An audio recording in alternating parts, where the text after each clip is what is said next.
pieces of pressure vessels in final year of structural engineering with a renowned personality of the airport. He has pioneered technology of rolling titanium tubes at the invitation of Caltex providing Bahrain in 1801. He has presented pieces of pressure vessels in the final year of structural engineering. Mr. Sippy featured in the Who's Who in the World 14th edition 1997 and a member of the American Society for Mechanical Engineers since 1984. Thank you. Thanks, CII, and this very distinguished panel. I'm greatly honored to be among such an elite group. Allow me now to admit that much of what I wanted to say here today has already been said. Nevertheless, I would like to add a few words.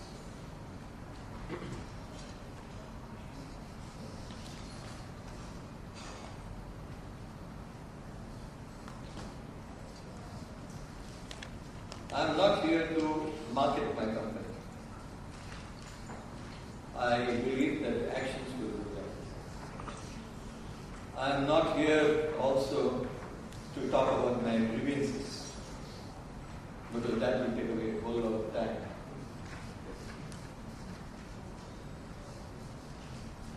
I also feel there has been a lot of pessimistic viewpoint here, and I think we as a country need some encouragement. I would want to say that we Indians should be proud to note that our dependence on the foreign know-how and technology, the issue that has always been hounding us, is gradually tapering off and soon will be the thing of the past. I am of course referring to the manufacturing sector to do with the midstream and downstream. Also, it's a universally acknowledged fact that the Indians are highly talented and skilled. We don't have just the Taj Mahal to speak for us. We have a great potential, and with proper discipline and killer instinct, we could rule the world. Furthermore, we should not forget that we are freedom fighters making advancements in our quest for economic freedom. Apart from the fact that we have 4 billion amongst the richest 8 in the world, this country is a software technology hub. Soon will be a petroleum refining hub, and very likely one day will also be recognized as a manufacturing and engineering hub. Having said all that, let's not get carried away. Unfortunately, unlike most of the Asian counterparts, we are not the industrious kind. A lot, therefore, has to be done here to make us disciplined, productive, and quality conscious. Let us now recognize the fact that times are changing and we will have to learn to cater to this change. One does not need any crystal ball to tell us about the exponential growth that is around the corner. We need to absorb and that impact and then learn to sustain this growth.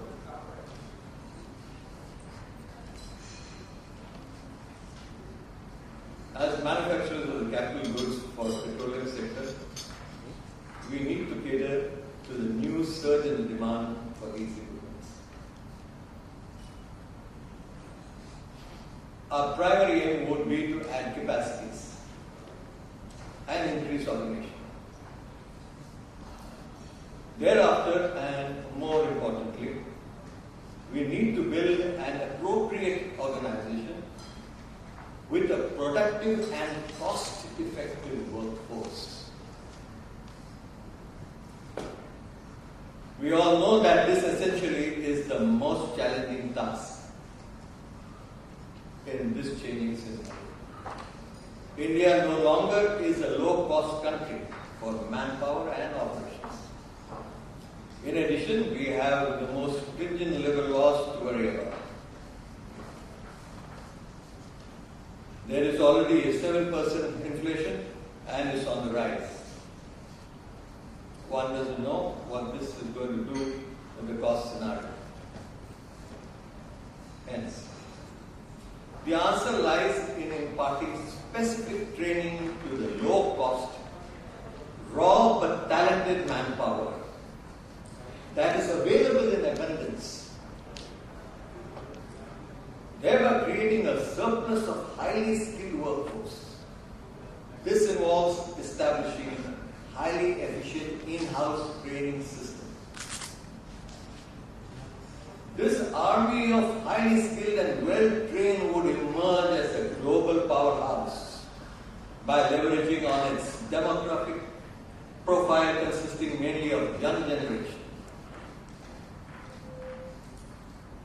Unlike earlier, the present-day youth is much more focused and highly professional in its approach.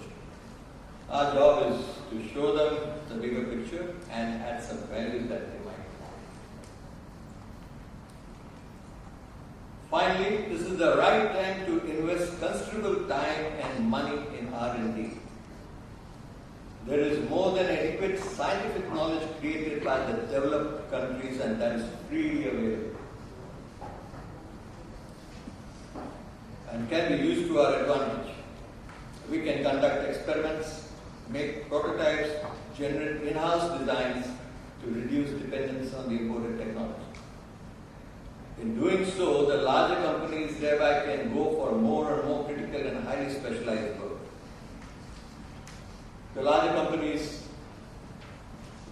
whose price in particular product, the prices in the particular product line are no longer competitive, should transfer their know-how to the aspiring companies for a price, of course. This could create a bigger manufacturing base with the help of these licensees. There should also be a tie-up between the engineering service provider and the manufacturer to jointly bid for wealthy projects. There could as well be a back-to-back arrangement between the two. The client should welcome this move in order to tap the synergies arising out of this. I hope it's quite appropriate to mention here that much can be achieved if the engineering service provider and the manufacturer work in unison. Regular discussions should be held and respective viewpoints should be exchanged to help trash out all the hurdles on either side. I could throw some light here by citing a few examples, few problems from the manufacturer's point of view, if I may. The technical specification of the engineering service provider needs to be debated in this constantly changing scenario. I would like to highlight a few examples. The best tube mills in the world, the ones in Europe and Japan, offer tubes tested online by Hediger or online by ultrasonic testing. They do not accept the requirement of hydraulic testing each and every tube.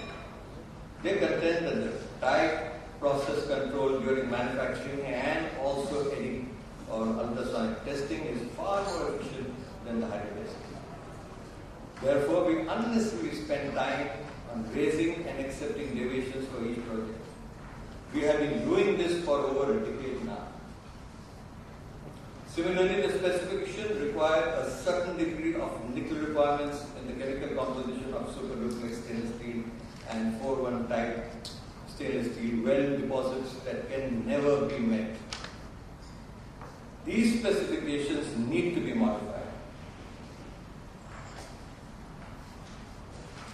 After, of course, examining the procedures and the test results obtained from various manufacturers and consumable suppliers who are frequently working with these metallurgies. Lastly, in this electronic age, one should go for minimal paper generation. All documents, folders, engineering drawings, designs, etc. should be communicated via the net. Project meetings such as kick-off meetings, follow-up meetings, etc. can be conducted via video conferencing. Follow-up visits to the vendor's premises can be drastically reduced if the progress of the job can be clearly viewed via the net. I will now like to take some liberties of giving you a briefing on Tema India, the company that I represent. Tema is a specialized shell and tube manufacturing company and mostly caters to the requirement of the petroleum sector. We are truly indebted to this sector for acknowledging our work. At Tema India, we specialize in training fresh out of the school engineering graduates, and likewise we educate the local Adivasis and train them successfully to take over some highly skilled blue-collar positions. Our humble beginnings barely 2 decades ago were truly supported by petroleum refineries and engineering service providers like Engineers India Limited and Toyo Engineering India Limited. We from our side have catered to all their needs and have always given timely and satisfactory service to all the projects that have come our way. Furthermore, we are proud of the fact that till date, no single equipment supplied by Tema has failed to give excellent performance in the service. In the 80s, we were the first to computerize the heat exchanger design and drawing in this country. We were awarded a contract of the entire lot of critical heat exchangers in the MRPL Phase 1 in the 90s. Thereafter, we had a repeat order from them for Phase 2. That was the time we developed a system whereby all concerns could periodically view live images of the equipment in progress at our shops via the net. In the recent times, we have developed and patented modified design of high-pressure screw plug heat exchangers. We excel in this field simply because we have chosen to concentrate solely on the design and development of these heat exchangers. Just recently, having undergone a sizable expansion, that is, adding our capacities 4 times and with a lot of automation, with a lot of space under the hook and under the 200-ton crane hook.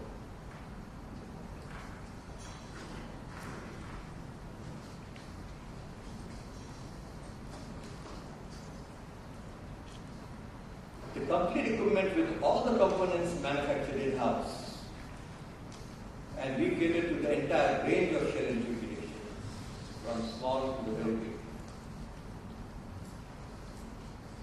One of the things I have to say that we in Tema have not put much effort in marketing our products. My message to all manufacturers is to do the same and instead put all efforts, time and money in increasing the productivity. This is the need of the hour. I would like to just say a small story. I recall my college days in the early 60s and the most talented, acknowledged American folk musician named Bob Dylan and his famous track, "The Times They Are A-Changin'." That was a time there were waves of change in America like we see them here today in India. While America and the rest of the developed world is at the top of, say, the Qutub Minar, and we are at the bottom. We have to climb to reach the top, and this progress is going to bring a whole lot of excitement, achievements at every stage of it.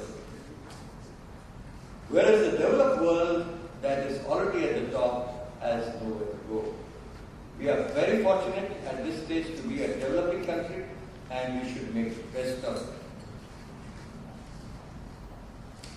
I won't take too much of your time now, and I don't think I should even give you these slides, because most of them are available right there. We're distributing this